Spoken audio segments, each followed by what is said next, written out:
بسم الله الرحمن الرحيم. اللهم صل على محمد وعلى آل محمد كما صليت على إبراهيم وعلى آل إبراهيم إنك حميد مجيد. اللهم بارك على محمد وعلى آل محمد كما باركت على إبراهيم وعلى آل إبراهيم إنك حميد مجيد. يا رب صل وسلم دائما أبدا على حبيبك خير الخلق كلهم. سامعین گرامی قدر، ہم سیرت مبارکہ کی مجلس میں بیٹھے ہیں اور اس سلسلے کی آج چھٹی مجلس ہے، چھٹی قسط پیش ہے اور اس کا آغاز ہم فترت وحی سے کر رہے ہیں. اس پہلی وحی کے بعد جلدی ہی آپ صلی اللہ علیہ وسلم دوبارہ غار حرا میں تشریف لے گئے، جس وحی کا تذکرہ ابھی پچھلی قسط میں ہوا، اور اعتکاف کے باقی ماندہ دن پورے فرمائے. لیکن اس کے بعد کافی دنوں تک اور کوئی وحی نازل نہیں ہوئی. بہت سارے علماء کرام نے اس کی حکمت یہ لکھی ہے تاکہ پہلی وحی کی گھبراہٹ ختم ہو جائے اور دوسری وحی کا شوق بڑھ جائے. حکمت جو بھی ہو، لیکن وحی کی اس بندش سے آپ صلی اللہ علیہ وسلم بہت گھبرا گئے. ہر وقت دل میں ایک غم محسوس فرماتے تھے، جس سے کبھی ایک پہاڑ کی چوٹی پر اور کبھی دوسرے پہاڑ کی چوٹی پر جاتے تھے. لیکن اس وقفے میں بھی حضرت جبرائیل علیہ السلام آپ صلی اللہ علیہ وسلم کے لیے تسلی کا سامان کرتے تھے. آپ صلی اللہ علیہ وسلم فرماتے ہیں کہ میں جب بھی کسی پہاڑ پر جاتا تھا تو حضرت جبرائیل علیہ السلام میرے سامنے نمودار ہوتے تھے اور سلام کر کے فرماتے، اے محمد صلی اللہ علیہ وسلم، آپ مت گھبرائیں، آپ اللہ تعالیٰ کے سچے نبی ہیں. اس طرح مجھے تسلی ہو جاتی تھی. اسی طرح کچھ دن گزرے تھے کہ ایک دن میں اپنے گھر واپس آ رہا تھا کہ جیسے ہی میں پہاڑ سے نیچے اترا تو مجھے سلام کی آواز آئی. میں نے دائیں بائیں دیکھا تو کچھ بھی دکھائی نہیں دیا. پھر اچانک دیکھتا ہوں کہ وہی فرشتہ جو غار حرا میں میرے پاس آیا تھا آسمان و زمین کے بیچ میں ایک کرسی پر بیٹھا ہے. میں ذرا خوف زدہ ہو گیا. میں نے گھر جا کر کہا، مجھے کپڑا اڑا دو، مجھے کپڑا اڑا دو. انہوں نے مجھے چادر اڑا دی. پھر تھوڑی ہی دیر کے بعد سورہ مدثر کی 5 آیتیں نازل ہوئیں. بخاری حدیث نمبر 4713. یہ دوسری وحی تھی. بسم اللہ الرحمن الرحیم. یا ایھا المدثر قم فانذر وربک فکبر وثیابک فطہر والرجز فہجر. اے لحاف میں لپٹنے والے، اٹھو پھر ڈراؤ اور اپنے رب کی بڑائی بیان کرو، اپنے کپڑے پاک رکھو اور بتوں سے الگ رہو. سورۃ المدثر آیت 1 سے 5 تک. یہ دیکھنے میں چھوٹی چھوٹی 5 آیتیں ہیں، مگر ایک ایک آیت میں علم کا ایک سمندر موجزن ہے. الفاظ کی بندش بھی انوکھی ہے، جس سے پڑھتے پڑھتے دل میں ایک عجیب قسم کا سرور پیدا ہوتا ہے، جس کو آدمی محسوس تو کرتا ہے لیکن الفاظ میں بیان نہیں کر سکتا. آپ بھی اس کو محسوس کرتے ہوں گے. آپ بھی ان آیتوں پر دوبارہ غور کیجئے. مشہور تفسیر کے مطابق یہ 5 آیتیں آپ صلی اللہ علیہ وسلم پر نازل ہونے والی دوسری وحی ہے. جب پہلی وحی کے بعد ایک عرصہ تک وحی بند رہی تو اچانک رحمت عالم صلی اللہ علیہ وسلم حضرت جبرائیل علیہ السلام کو ان کی اصلی شکل میں دیکھتے ہیں، جس سے آپ تھوڑی دیر گھبرا جاتے ہیں. اسی گھبراہٹ میں آپ صلی اللہ علیہ وسلم کپڑا اوڑھ کر لیٹ جاتے ہیں تو اللہ تعالیٰ اپنے حبیب صلی اللہ علیہ وسلم کو بہت پیارے انداز میں فرماتا ہے، آپ چادر اوڑھ کر کیوں لیٹ گئے ہیں؟ آپ کو بہت بڑا کام کرنا ہے، لہذا آپ آرام چھوڑ دیجئے اور اٹھئے. غفلت کی نیند میں مست سوئی ہوئی انسانیت کو جگائیے. آپ دنیا کو اس کے انجام سے آگاہ کیجئے کہ جو اسی طرح خدا کی نافرمانی میں مست رہے گا اس کو کیسے کیسے عذاب میں مبتلا ہونا ہے. اور پوری دنیا میں اپنے رب کی بڑائی بیان کیجئے. نماز میں، اذان میں، ہر جگہ اس کی بڑائی اور کبریائی کا اعلان فرمائیے، کیونکہ کبریائی اسی کا حق ہے اور اپنے کپڑے ہر قسم کی گندگی سے پاک صاف رکھیے اور اپنے اخلاق کا معیار بلند و بالا رکھیے اور ہر قسم کی گندگی بطور خاص بتوں کی گندگی سے دور رہیے جیسا کہ آج تک آپ دور رہے۔ آج تک آپ صلی اللہ علیہ وسلم نے اپنے دامن کو اس سے پاک رکھا۔ اس وحی کے بعد پہل کر والے خوش نصیب، اگر کسی آدمی کے اخلاق و کردار کا معیار دیکھنا ہو تو اس کا سب سے آسان طریقہ یہ ہے کہ جو لوگ اس کے قریب رہتے ہیں ان کو دیکھا جائے کہ ان کا اس کے بارے میں کیا خیال ہے۔ اس اعتبار سے اگر کوئی آدمی نبی اکرم صلی اللہ علیہ وسلم کی سیرت کو دیکھتا ہے تو وہ ششدر رہ جاتا ہے کہ سب سے پہلے جو 5 خوش نصیب ایمان لائے وہ سب سے زیادہ رازوں کے واقف اور جانکار تھے۔ ان میں سے بھی سب سے پہلے حضرت خدیجہ الکبریٰ رضی اللہ تعالی عنہا کو ایمان کی توفیق ہوتی ہے، جو رفیقہ حیات اور دن اور رات کے کاموں کی رازدار تھیں۔ دوسری وحی کے قریب ہی حضرت جبرائیل علیہ السلام نے آپ صلی اللہ علیہ وسلم کی تعلیم کے لیے آپ کے سامنے وضو کیا۔ آپ علیہ الصلاۃ والسلام نے بھی اسی طرح وضو فرمایا۔ پھر حضرت جبرائیل علیہ السلام نے نماز پڑھائی۔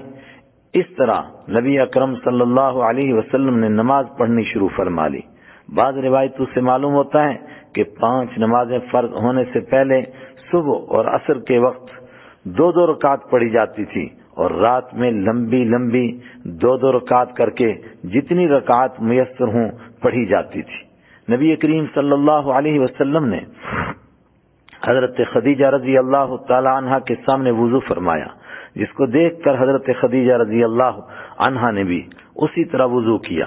پھر آپ صلی اللہ علیہ وسلم نے 2 رکعت نماز پڑھی تو وہ بھی آپ کے ساتھ کھڑی ہو کر نماز پڑھنے لگ گئی۔ حضرت خدیجہ رضی اللہ تعالی عنہا کو آپ کی نبوت کا پہلے ہی دن سے یقین ہو گیا تھا، اب باقاعدہ ایمان میں داخل ہو گئی رضی اللہ عنہا۔ دوسرے خوش نصیب حضرت علی رضی اللہ عنہ ہیں۔ آپ نبی اکرم صلی اللہ علیہ وسلم کے چچا زاد بھائی تھے۔ ان کے والد ابو طالب کی مالی حالت کچھ کمزور تھی، اس لیے وہ نبی اکرم صلی اللہ علیہ وسلم کے ساتھ ہی رہتے تھے۔ ایک دن وہ حضرت نبی اکرم صلی اللہ علیہ وسلم اور حضرت خدیجہ رضی اللہ عنہا کو نماز پڑھتے دیکھ کر بہت حیران و پریشان ہو گئے کہ یہ قیام، رکوع، سجدہ اور قعدہ یہ کیا ہے؟ نبی کریم صلی اللہ علیہ وسلم نے فرمایا، یہ اللہ تعالیٰ کا سچا اور برحق دین ہے، اسی کی تبلیغ کے لیے اللہ تعالیٰ اپنے نبیوں کو مبعوث فرماتے ہیں۔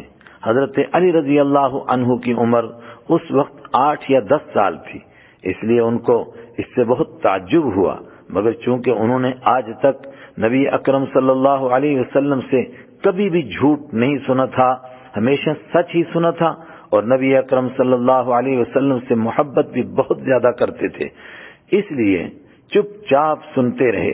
نبی اکرم صلی اللہ علیہ وسلم نے ان کو بھی اس دین کی دعوت دی۔ انہوں نے عرض کیا، میں اپنے والدین سے مشورہ کر لیتا ہوں۔ آپ صلی اللہ علیہ وسلم نے فرمایا، اے علی، اگر تم اسلام قبول نہیں کرتے تو اس راز کو کسی پر ظاہر نہ کرو۔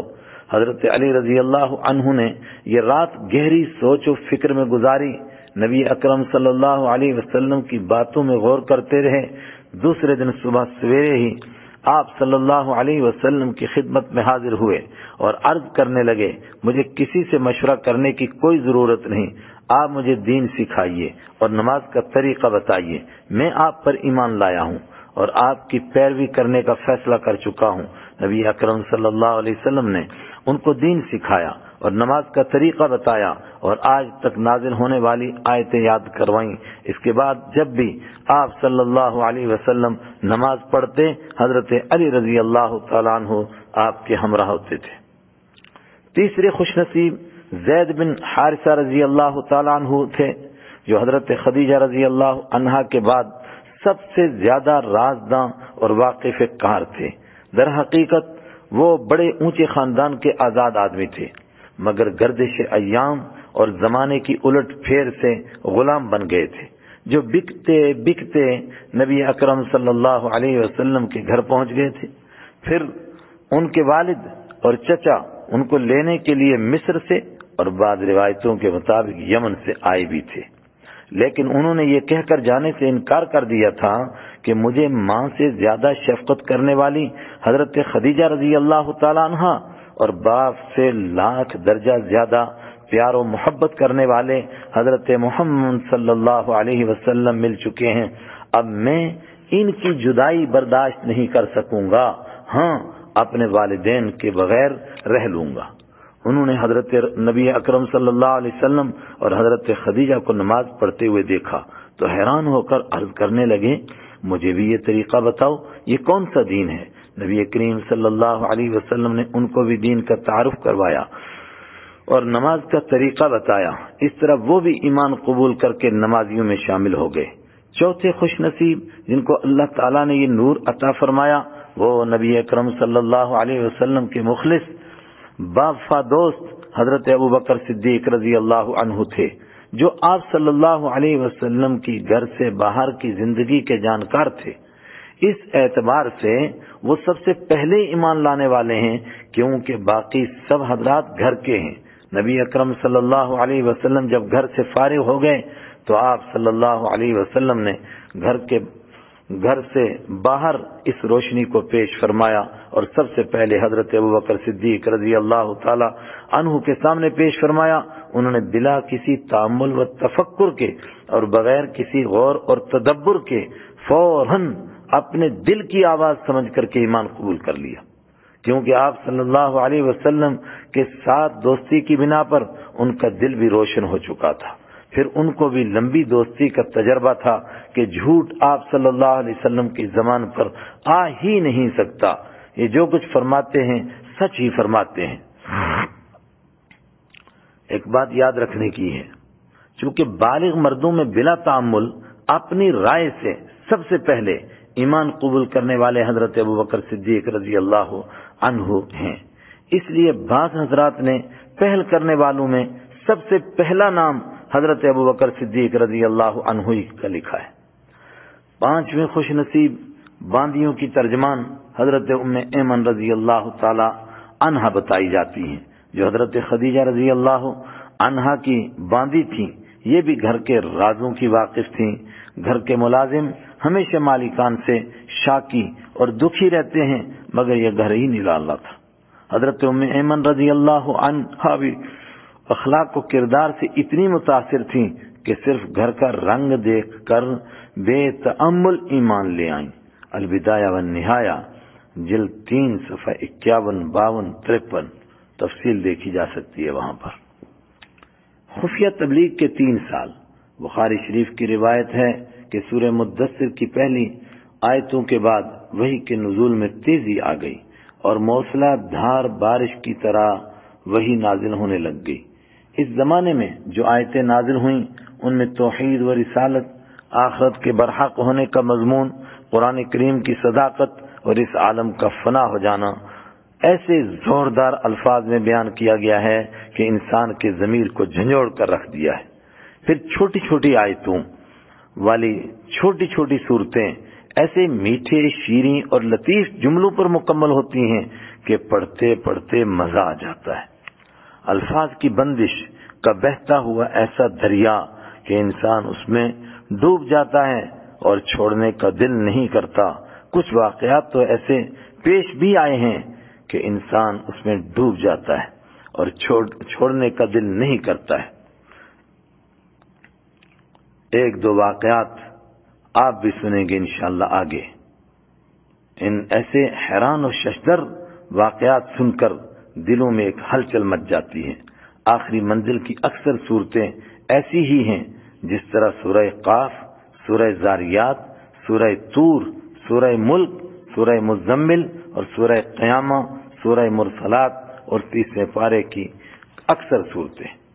اس طرح کے مضامین سن کر جو خوش نصیب ایمان قبول کرتے تھے، ایک تو وہ خود ایمان کے پہاڑ بن جاتے تھے، دوسرے یہ کہ پھر سب کچھ چھوڑ کر بس اسی فکر اور سوچ میں مشغول ہو جاتے تھے کہ کسی طرح ہمارے ذریعے کسی کو ایمان نصیب ہو جائے تو وہ بھی جہنم سے بچنے والا بن جائے۔